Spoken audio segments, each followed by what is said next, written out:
He wound up as the schmuck who marries the female lead in some trashy romance novel right after she gets dumped in the book. The heroine drops out of college for the main guy when she comes home. Her stepmother sells her off to a local degenerate gambler who's been lusting after her for ages after the wedding. The gambler finds out she's not only not a virgin, but she's also pregnant with another man's kid. From then on, her life is a living hell of constant beating. She gambles away every cent she earns while she's pregnant. She has to deal with loan sharks banging on the door. He beats her so badly the baby is born premature right after giving birth. She's back to work to pay off his debts with no time to recover. Her son grows up in poverty, getting screamed at, hit, and starved right alongside his mother. This goes on for 5 years until the original hero returns to town, recognizes his son, and they're reunited, the happy family, then teams up to punish the gambler. The heroine gets her divorce and masterminds a plot where the gambler's loan sharks break his leg and one of his arms.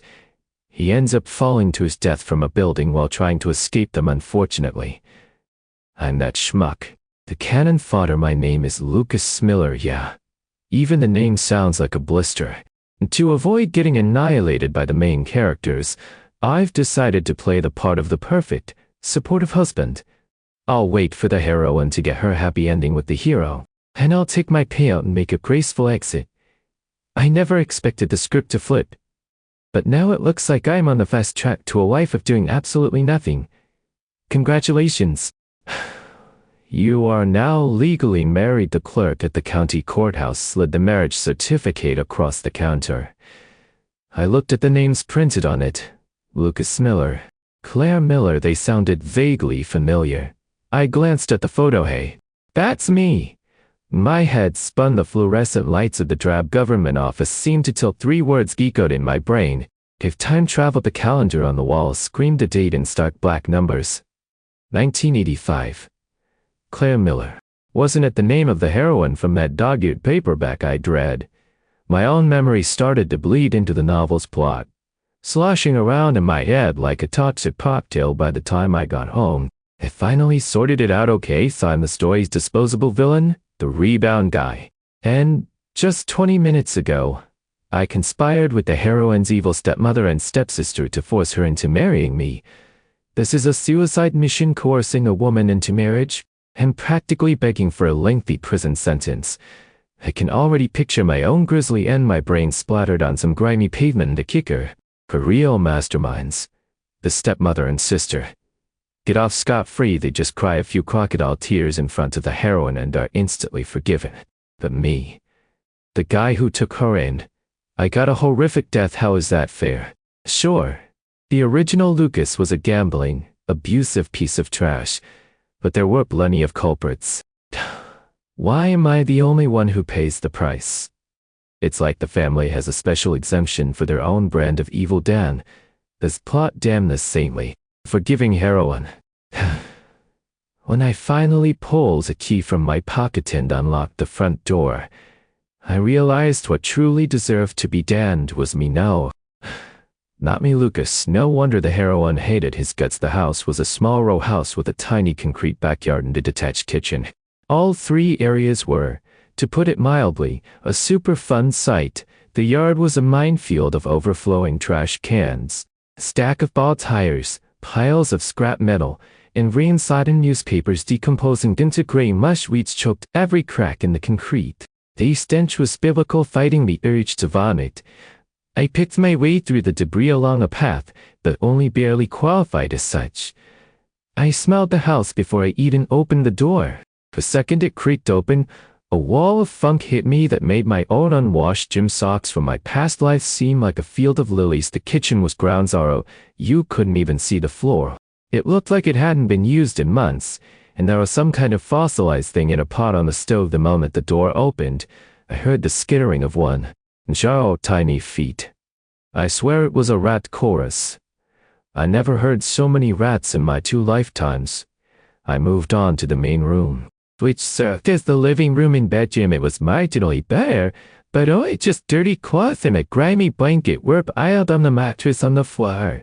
The stains on them looked old enough to vote. The floor was carpeted in a layer of food scraps, sunflower seed shells, and peanut husks. An open, crusty TV dinner tray sat on a rickety side table after a full tour. I decided the roaches were the least of my worries. The real treasures were the random piece stains in the corners. The house was just down the street from a public park with bathrooms. But why? Why would you hoard your own filth? I gagged and stumbled back outside, trying not to step on any of the biological landmines. I felt contaminated, like I just rolled in a dumpster. No wonder her stepmom was vicious. Her sister was cruel. And her dad was a ghost. If I had to share a bed with a human cockroach and breathe in that smelt went diffuser. I'd probably think fighting with them was a trip to paradise. To my apologies. Hero and heroine. I'm the saint here. I took a deep, desperate breath of fresh air. Then turned and saw her, Claire. Her face was a perfect, miserable little storm cloud. The sight of her made me choke. I had to admit, she was a stunner. A cool, crystalline kind of beauty, almost intimidatingly perfect. Like a face sculpted by a master, she had this refined, ethereal quality, like moonlight on a dark night. No wonder she was the hero's grade. Long-lost love good, totally not my type. I've always been more of a bubbly girl next door or a wild child with a wing kind of guy. I pounded on my chest to clear my windpipe and looked at her. Can I help you? Claire just stared at me. Her expression blank at first. I was just confused. But her silent, intense gaze started to unnerve me. What is her deal? Do heroines not speak? Is she trying to kill me with her mind? I glanced down and noticed the single duffel bag she was carrying. It dawned on me. We remarried. She has to live here now. I stepped aside to let her in. Poor girl, her family basically sold her off. Wait. If she goes into that toxic waste dump, she's gonna want to murder me on the spot. I lunged forward, slamming the door shut just as she was about to open it. Slam! Okay, so, Claire, I said, fumbling. We were staying at a motel tonight. The house I, accidentally set on fire yesterday. Afraid that wasn't convincing enough, I added. I was just so excited about you marrying me. I got carried away and, yeah, fire. One of those words must have been the wrong one, because her face instantly clouded over. The whole reason this marriage happened was because of her stepmother, Brenda, and her stepsister, Crystal. They played the poverty card hard, claiming they were so broke they had to split a single can of soup 3 ways, all while insisting every spare penny was being sent to Claire's college. Then they staged a drama where her dad, Frank, was supposedly on his deathbed and needed money for treatment. That's where the local screw-up, came in. My parents died when I was young and left me a trust fund. But the executor, my dad's old army buddy, would only release it for something responsible, like getting married. So Claire got sold. The money was part of the life insurance my parents left. My dad's friend, Jack Donovan, was supposed to be looking out for me. But he mostly just cleaned up my messes when I found out about the trust. I wanted to blow it all on Atlantic City, but Jack was wise to my deadbeat ways. She stipulated the money could only be used as a down payment on a life, meaning a house. A wife. The whole deal. Also, he and Brenna cooked up a scheme. They'd split the initial payout. I'd get half the cash, and the girl I'd supposedly been obsessed with for years. And they'd solve their money problems. The 3 of them ganged up and cornered her. It wasn't until they threatened some vague, awful consequences that she finally gave in and showed up at the courthouse today. Man, her heart must be shattered into a million pieces. I decided to cut her some slack for the weird moodiness. Honestly, I was too scared not to. I took her to a cheap motel on the edge of town. The guy at the front desk knew the old Lucas. His face soured. Lucas, what are you doing here? Go on, get out. Go ruin someone else's property. Remembering Lucas's reputation, I tried to be polite. House burned down. Just need a room for 3 days. 3 days. That's when I was supposed to meet Brenda to split the money. Remembering Claire, I gestured to her. This is my wife. We just got married. I held up the freshly minted certificate as proof. The clerk let out a theatrical gasp. Well, I'll be. Isn't that the Miller girl, the brainiac? Look at you married to this loser. Guess a fancy education doesn't mean much after all, can T turn a stray into a show dog, Claire? As eyes immediately welled up, the clerk kept going, his voice dripping with condescension. If it were me, I'd be too ashamed to cry chasing after that college boy. Making a fool of yourself. It was nice not to press charges for harassment. Claire really had it rough. She and the hero had a fling. She was the one who got expelled. She was the one branded as sluts. He was the one getting trash-talked by guys like the hero, of course. Got away without a scratch. Seeing the clerk was just getting warmed up, I cut him off. Just give me the key. You talk too much. Intimidated by Lucas's thuggish reputation, the man grumbled and slapped the key on the counter. Jerk. Terrible customer service, that LLB 18.50. I patted my pockets. Lucas had spent his last dollar on a new shirt and a visit to the public bathhouse yesterday. I looked at Claire awkwardly. Ugh, she didn't say a word. Just pulled some cash from her bag and paid. We got a room with 2 beds, thank God. I grabbed one of the thin blankets. I'll sleep on the floor. You can have a bed. Claire stood by the door, not moving. I glanced over. Oh great. The storm cloud was crying. I racked my brain. It was probably what that guy at the desk said. Hey, sorry you got dragged into this with people talking trash. It's not. It's my fault. No, it's not Lucas's fault. Her tear-filled eyes widened as she looked at me. She seemed stunned. I have to say, a beautiful woman crying has its own kind of charm. You should get some rest, or if you're hungry, tell me what you want. I'll go get it. Of course, I had no money. Maybe I could bum a bite off her. It was almost noon. Time for lunch. I scrambled up. You want anything to eat? I can go grab something. We'll have to eat out for the next few days. She was still silent. I frowned. Was she mute, or did she hate me so much she wouldn't even waste a word on me? It was probably the latter. God, do you really want me dead? As I was spiraling, a $10 bill and some change appeared in front of me. She asked rich. My eyes lit up. $10 was a decent amount of money back then. I snatched the cash, shot up like a jack-in-the-box, and bolted out the door. I was so happy I didn't even see the cool, detached look she gave me. I ran all the way to the local diner before I realized I didn't have anything to carry the food in.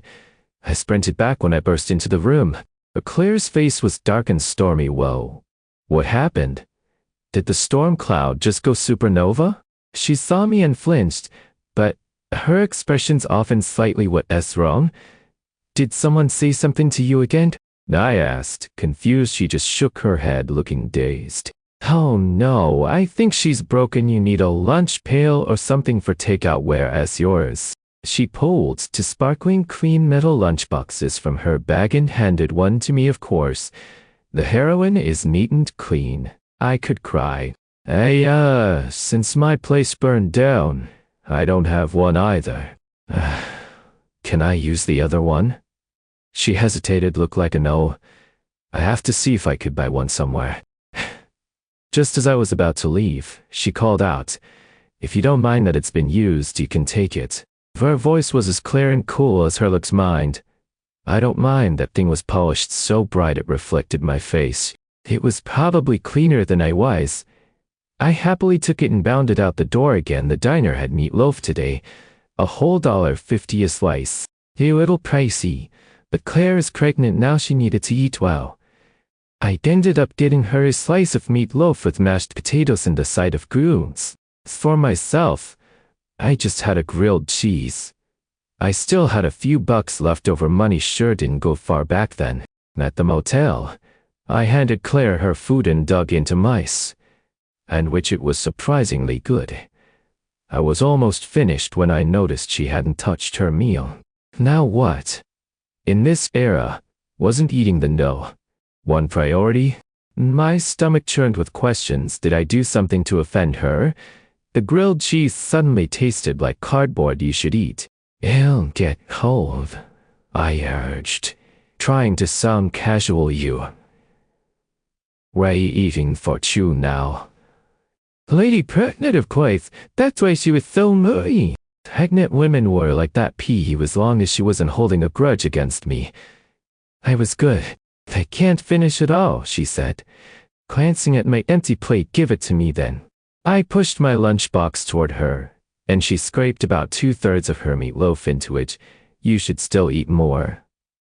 I mumbled through a mouthful. You know, for the baby.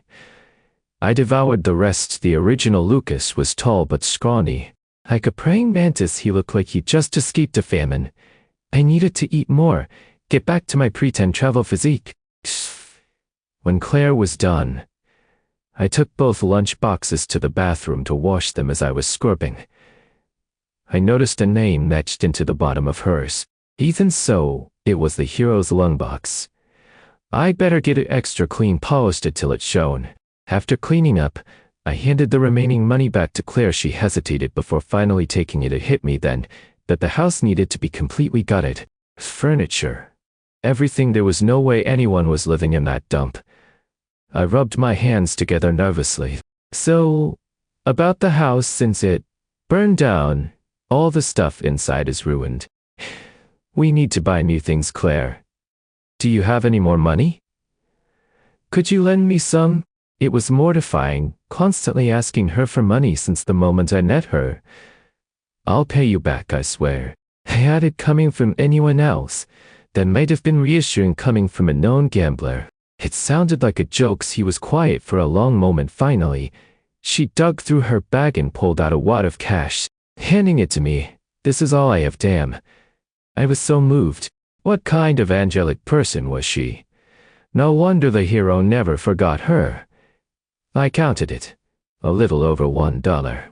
400. A small fortune in 1985. I took 1,000, pocketing the cash, fearing she'd think I was going to run off with it. I repeated my promise. I will pay this back, I promise. With the money in hand, I went to tackle the house. I hired 3 neighborhood ladies to help clean, but they took one look inside, handed back my money, and ran. I had no choice but to do it myself. I nearly threw up my own organs before I managed to clear out 1/3 of the backyard. Lucas Miller, you deserve to die. After an entire afternoon of hauling junk, I was covered in filth and smelled like a sewer. I ran to a public bathhouse for a shower, then picked up 2 bowls of noodle soup from the diner and headed back to the motel. Seeing my exhausted, pale face, Claire actually asked if I was okay. A rare moment of concern. Excellent. Our relationship was improving. The next 3 days were a blur of renovating the house. Once the trash was gone, I was finally able to hire people to come in and scrub the place from top to bottom. I was free for 3 days.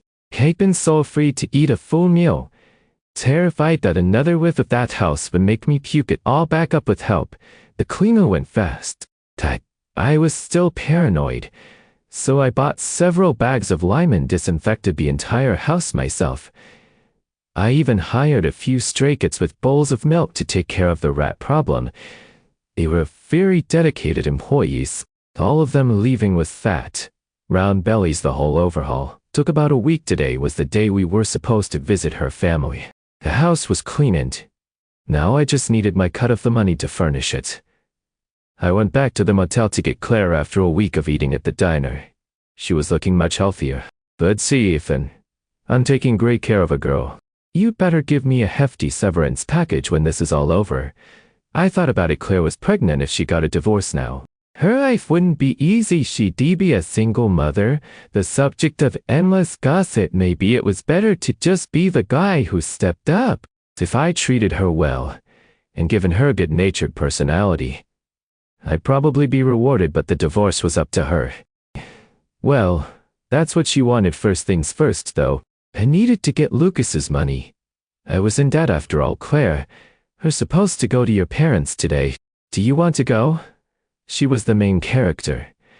I wasn't about to make decisions for her. Okay, she said. Surprisingly agreeable, so we went to her parents' house completely empty-handed. I'd thought about bringing a gift, but knowing her stepmother, Brenda, if I played the part of the dutiful son-in-law, they'd walk all over. Usher family lived in a duplex. Her father, Frank Miller, was a master carpenter. There was no way they were poor, and yet he was willing to sell his own daughter TSK.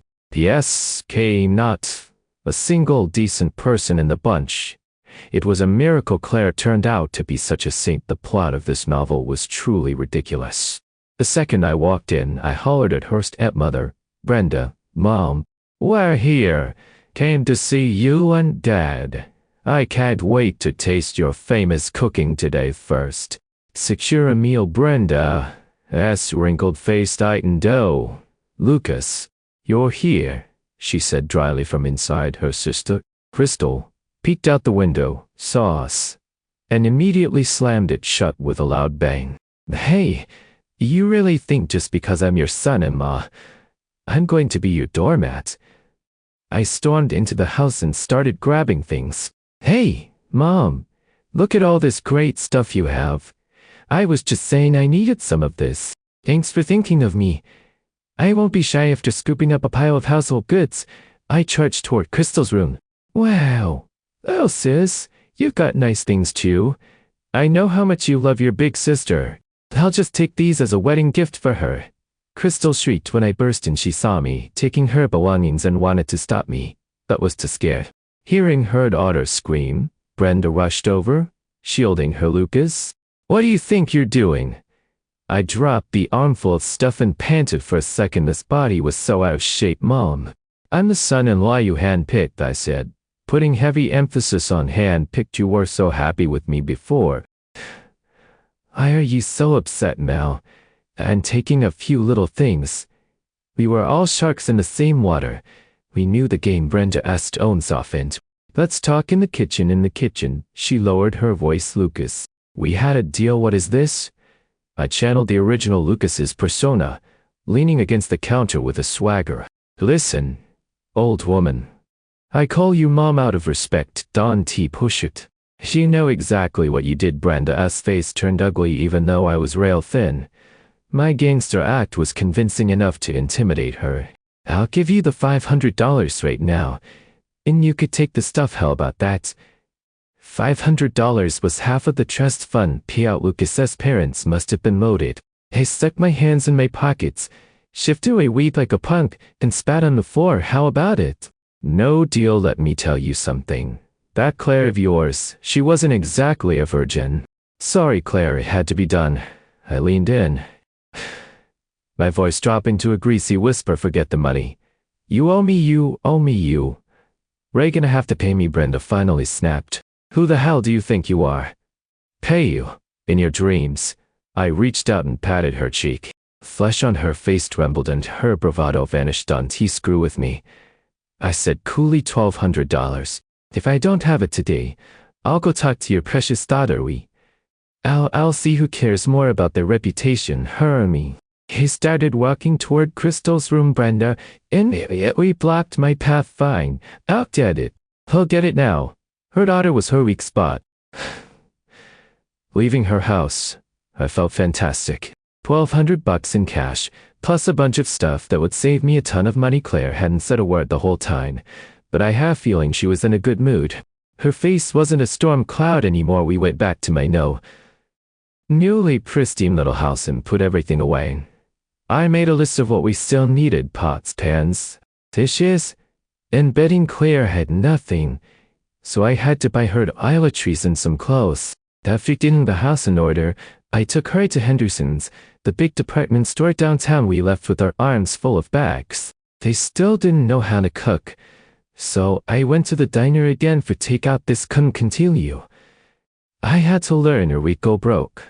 After dinner, the sky was dark.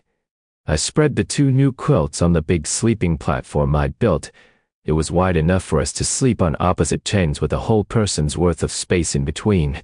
To be respectful, I put a small nightstand in the middle as a divider. Perfect. The house had electricity, but the old Lucas had been too lazy to even buy a light bulb. I'd installed one a few days ago. Under the warm glow of the light, I counted my assets. I'd spent nearly $50. Today, I had the money from Brenda, plus what was left of Claire's loan. All in all, I had about $1,180. I handed Claire the leftover cash from her loan. About $180. Then I thought about it and counted out another 100 from the money I just extorted here to pay you back. I said, I used some of your money, and not sure how much. See if this is enough to cover it. Claire looked at the money in my hand, but didn't take it. What? You're not taking it? This is painful for me. You know, if you don't take it, I might change my mind. I was genuinely a little pained to part with it. Hearing that, she suddenly smiled. It was brief, but it was a true, beautiful smile, the kind of smile a heroine should have. Like a sunflower. Not a storm cloud at all. She should smile more often. Oh, we don't want the kid to come out looking like a thunderhead. I didn't dare say, you have a beautiful smile. It wasn't a hero. Coming from me, it would just sound creepy. I sighed internally. This was so stressful. 8 months passed. Claire and I were like roommates, sharing a roof, exchanging a few pleasantries each day. Our relationship wasn't great, but it wasn't bad either. I spent the month trying to learn how to cook. My greatest achievement was a single bowl of edible fried rice. Occasionally, Claire couldn't stand to watch me struggle anymore and would lend a hand, but I was getting anxious. $8,000 seemed like a lot, but it wouldn't last forever. In my past life, I was a computer science major whose daily routine consisted of gaming, reading novels, and ordering takeout. I was useless with my hands and knew nothing about farming or industry. I couldn't remember any of the important events from the ADS that would let me get rich quick. My only plan was to save up and buy a house. Maybe some gold. But without a steady job, how was I supposed to save anything? For a regular guy, jumping social classes is damn near impossible. Life was chugging along peacefully, until the day it all blew up. Claire came home one afternoon with her eyes red and swollen, a look of pure grief and despair on her face. He drew great, a storm cloud. I was baffled. What happened? Did someone bully her? I thought long and hard. The only people who could upset her this much were her family, right? Claire, your loyal servant, is on the case. I immediately dropped the spatula I was holding, marched over to her parents' house, and looted the place.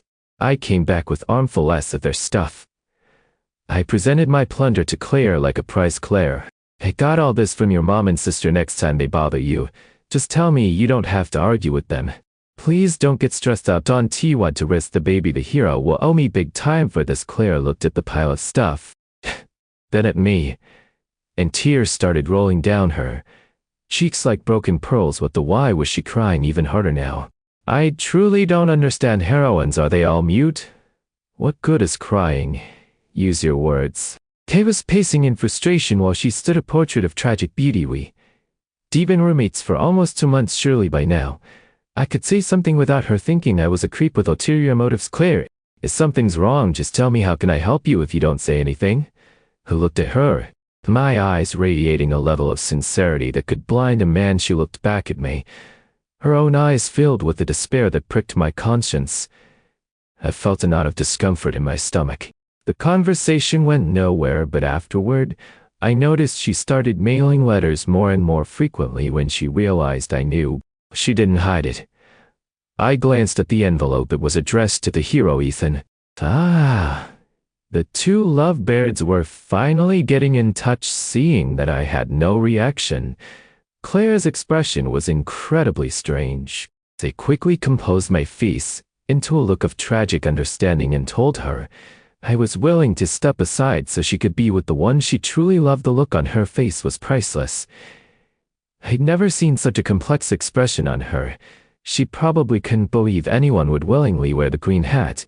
A week later, a reply came. The next thing I knew, she jumped into the river.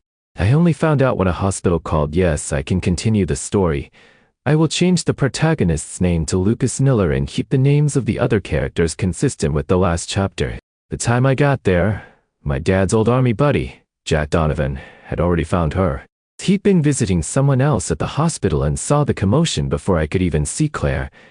Jack cornered me and let me have it. Lucas, I know you're a screw-up, But you're a married man now. You need to act like a man, take some responsibility. Is this how you honor your parents' memory?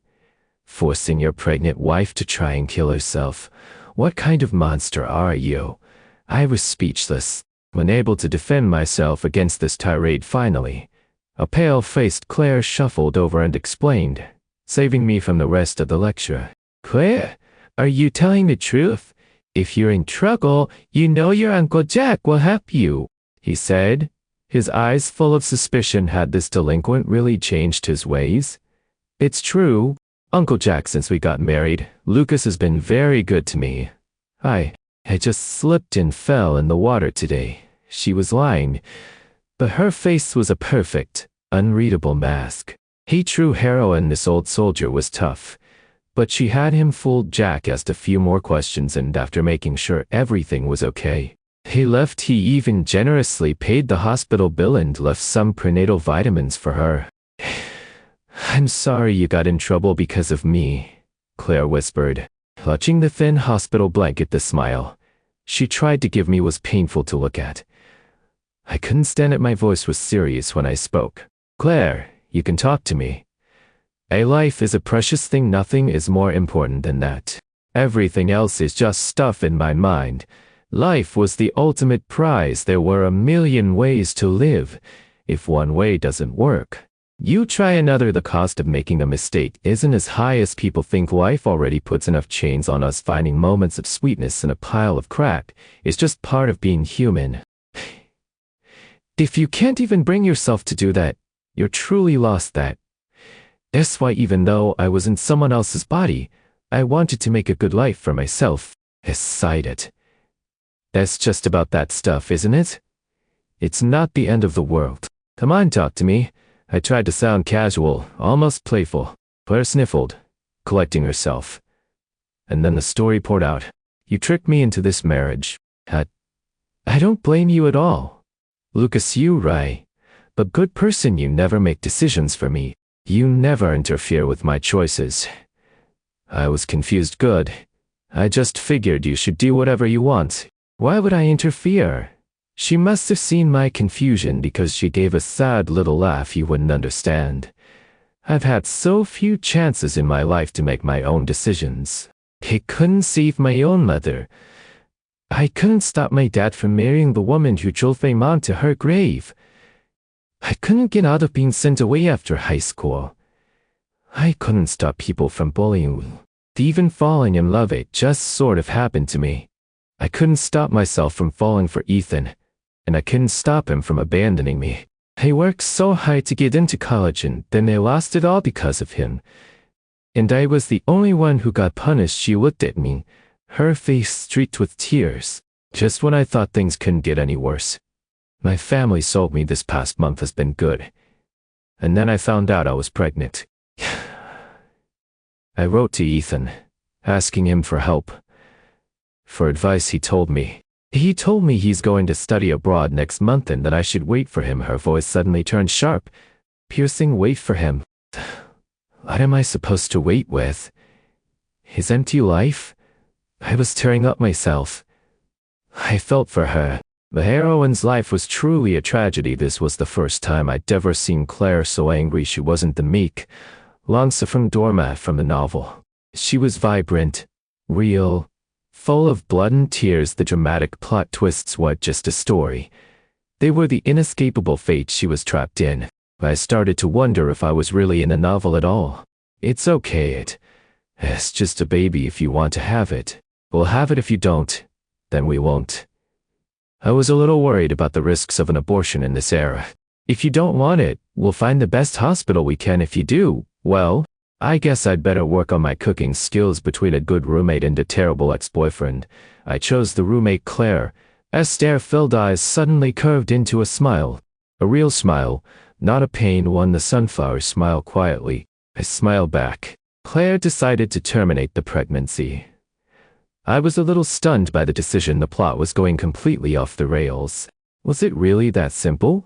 I had a feeling it wouldn't be in every novel I'd ever read. The moment the heroine decides she wants an abortion, something happens. Her body can't handle it. The hero won't allow it. Her family objects. The arrival of interest intervenes sure enough. We went for a checkup. The doctor started talking about a uniquely shaped uterus, Claire's delicate health, a whole bunch of medical jargon that all boiled down to one thing. She had to carry the baby to term. It was too risky not to. Claire returned home listless and dejected. I was so worried she'd sink into a depression that I spent days just talking to her. Trying to lift her spirits. It seemed to help a little. So, the baby was staying. Looks like I was destined to be the guy who stepped up. I started cooking for her every day, trying out new recipes. My progress was slow, but she seemed to enjoy the food. The pregnant lady was the queen of the house. I babied her, pampered her, and didn't let her lift a finger. I was terrified of the premature birth from the original story. Word of how well I was treating her slowly spread through the neighborhood. People started saying how lucky Claire was, how the local delinquent had finally turned his life around. Of course, some jealous gossips tried to stir up trouble. They'd come by and say things like, "What kind of man cooks and does laundry? A real man doesn't do housework." I dealt with them by marching over to their houses and helping myself to their stuff. Just like I did with Claire's family, huh? Free stuff is the best stuff. When Claire was 4 months along, Jack Donovan pulled some strings and got me a job as a delivery truck driver. I didn't have many skills, but after racking my brain, I remembered I knew how to drive. It was my own fault for forgetting cars were still a bit of a novelty in this part of town. The day before I started, I stocked the kitchen with food and drink for Claire, but she surprised me by asking me to bring back 2 boxes of nylons and some of those popular aerobics leggings. I had enough money, but I was confused. The clothes from this era were so ugly. I'd rather have something custom made than buy anything off the rack. Whatever. The heroine knows best. When I got back, I gave her the boxes. For the next week, she was out of the house every day, doing God knows what. Now that I had a job, I couldn't watch over her all the time. A week later, she handed me $500 and asked me to go get more inventory. Holy cow. Those 2 boxes of leggings and nylons had only cost me $80 in 1 week. She turned it into $500. As expected of the heroine, she had a brilliant mind for business. For the next 2 months, I was her gopher. Whatever she said, I did. At the end of it, she handed me a stack of cash, $10. Sorrow? This much? That's what we earned in 2 months, she said, her eyes shining. I have a network of buyers now. We don't have enough products. She had transformed. The time spent running her business had brought a new light to her. She was full of energy, her sunflower smile appearing more and more often. Is there anything I can do to help? I asked cautiously. I could tell she was planning something big. Can you arrange a meeting for me with your Uncle Jack? After Claire met with Jack, their relationship blossomed. She went from calling him Mr. Donovan to Uncle Jack soon after. Claire rented a large cargo truck and had me doctor her down to New York City. She navigated the garment district like a seasoned pro, systematically buying inventory, haggling fiercely over prices. I just followed behind her like a timid husband, handing her water, carrying bags, and holding her snacks. I don't know how much we made on that trip, for my cut was $50,000. But with money comes trouble. Just as we were starting to get ahead, Brenda and Crystal started their act again. They began dropping hints that Frank's health was failing and that we should chip in. As if my pockets were a one-way street once money went in. It didn't come out this time. My threats didn't work. The 2 of them showed up at our house, throwing themselves on the ground, wailing and screaming about how ungrateful and unfilial Claire was. Claire, your father is dying and you won't give a single penny. You heartless monster. You were always shitless, chasing after boys. We tried to help you and this is the thanks we get. We should have let them lock you up. Oh God, it's so hard being a stepmother. I spent all our money to support her and now that her father is sick, she won't help at all. This ungrateful wolf. Her conscience has been eaten by dogs. I told Claire to stay in the house while I handled it, but they were immune to my threats this time. They just kept screaming, drawing a crowd of neighbors. I looked at the two of them, my eyes turning cold. Fine. I had gone to great lengths to prevent a premature birth, and these two vultures were here to add to her stress. Claire was over 7 months pregnant. In a novel, the baby came at 8 months. I was on high alert every single day, and they dared to pull this. I grabbed a broom from the porch and started swinging. Not holding back. I didn't care about my reputation. I was already the local thug. A few more nasty names wouldn't hurt. The two of them scrambled around the yard, screeching as I chased them, hearing the commotion. Claire came out just as they were trying to escape.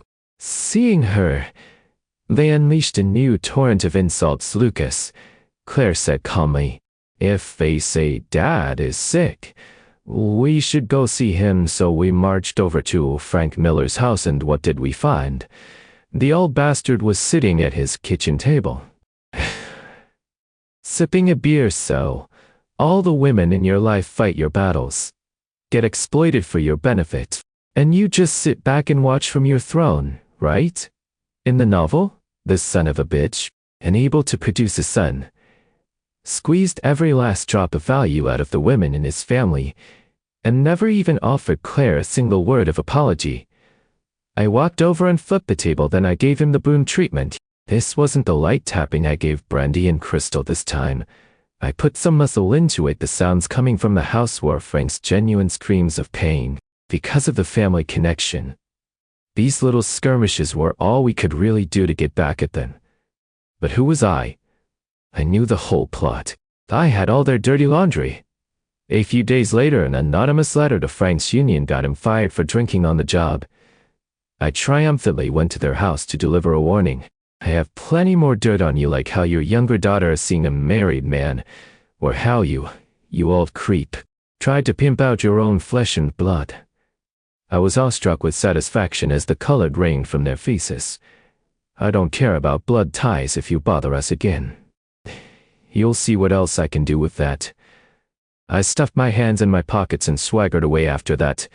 The Millers never bothered us again. Claire reached 8 months of pregnancy, and I secretly breathed a sigh of relief. It seemed the plot wasn't set in stone after all. Her business was booming. What started as 1 truckload of goods every 2 months became 2 truckloads a month. I marveled at her and she insisted on coming with me on every trip to New York.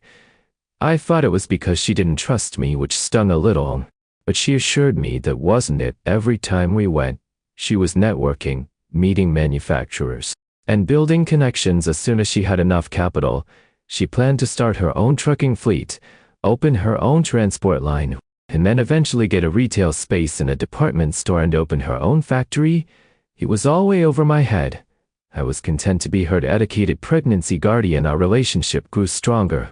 Claire started telling me everything. She was no longer the quiet, sad girl from the beginning. She was confident, cold, and full of life. Money truly is a woman's best supplement, a miracle cure. The best part was she trusted me with all the money. Half of it was mine and the other half was for household expenses, from reborn husband to pregnancy guardian to chief financial officer. I had successfully latched onto the heroine's golden ticket. With money in hand, I started buying everything I could: houses, land, commercial storefronts, gold. Anything I vaguely remembered being a good investment. Claire never once questioned my purchases.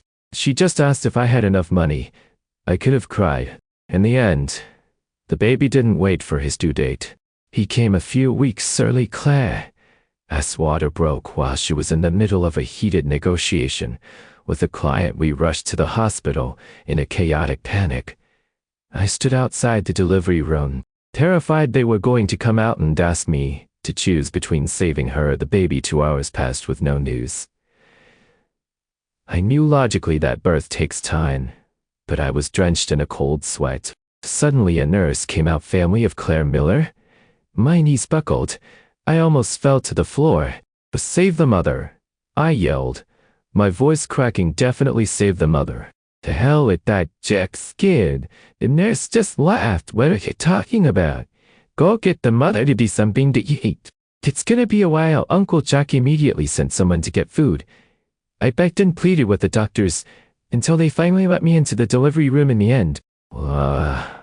Claire got through it just fine. I, on the other hand, felt like I'd lost half my soul. I thought a successful delivery was the final victory, but it was only the beginning. Claire developed postpartum depression. She couldn't produce milk and she resented the baby. Retreating into herself like a sad, gloomy mushroom in a dark corner, my days became a cycle of coaxing the big one after comforting the little one. I had to take care of a recovering mother and feed a newborn formula every few hours. To make things worse, Claire didn't want me near the baby. I was afraid her depression was making her reject him and that she would regret it later, so I used every trick in the book to soothe her. Talking until my throat was raw. I spent a month in a sleep-deprived haze. Exhausted to my bones, the little bit of weight I'd gained vanished and I was back to looking like a scarecrow. After the first month, Claire started to improve slightly, but she still wanted nothing to do with the baby. A few days later, she threw herself back into her business empire. I took it upon myself to name the baby. I called him Ben, short for Benjamin. As in $100 bill, what can I say? I like money. The nanny we'd been desperately waiting for finally arrived and my life became a cycle of eating, sleeping, and playing with little Ben. When Ben was 5 months old, he still wasn't registered on a birth certificate. They knew he couldn't put it off any longer, so I went to talk to Claire. Are you gonna give him your last name? Scott? She asked me what did she mean by that. Sure, no problem. Or he can have your name. I don't mind either way, she thought for a moment. Then her eyes lit up. You could take the hit on this one. Ben can have your last name, the next one can have your name too. I'll figure out if there are more after that. What did that mean? Claire gave me my answer very quickly. She proposed to me before I time traveled. This wouldn't have been a big deal, but this was the 1980s. She truly was a heroine. Of course I said yes. She was the heroine. Not long after, we had another wedding. This time, it was a real wedding for Lucas and Claire. 3 years later, the three of us were at the mall, shopping for Christmas presents, when we ran into him. Ethan, he was a professor at Carnegie Mellon. Now the bastard had been back in the country for a while. But in the original story, he didn't bother looking for Claire until the kid was 5. Ethan stared at Claire, his face a mask of I love you, but I'm suffering. I miss you, but I won't say it. I've never forgotten you, but I'm being noble. It gave me goosebumps. Claire acted like she didn't know him, and started to walk away. He ignored me completely and reached for her, and oh hell no. Am I invisible? Hitting on my wife right in front of me. Claire patted my shoulder reassuringly. Okay. My wife is about to handle this. She stepped forward and slapped Ethan across the face hard. I've been wanting to do that for a long time. You piece of garbage, she said, her voice like ice from now on. They see you. I hit you. Stay away from my husband. The word husband seemed to hit Ethan like a physical blow. He looked crushed, his eyes pleading with Claire. God, what an actor. Slap, another one. Ethan opened his mouth to say something and got a third slap for his trouble. Finally, he lost his temper and yelled, Claire, you can betray what we had, but what about my son? He pointed a shaking finger at Ben. Claire laughed. Your son? What son? He's long gone. I was pregnant with my husband's child 2 months after we married. See, this one. Ben wrapped his arms around my leg and yelled, Daddy, what a joke. I raised that kid. The most powerful person in our family loves me most, and the richest person is me. Did you really think this kid was going to betray me? Ethan retreated in defeat. A few days later, we ran into him again. This time he tried to grab Ben. Had this guy completely lost it? To put an end to this once and for all, I went directly to the university and filed a formal complaint against him for harassing my wife and trying to abduct my child. It created a massive, embarrassing scandal for everyone involved. The gentleman's revenge can wait 10 years. A petty man's revenge is a daily complaint. Claire's business continued to grow, making her a powerhouse. And me? I just kept living the good life, doing absolutely nothing for more short stories. Please contact WeChat customer service Cyboke 888.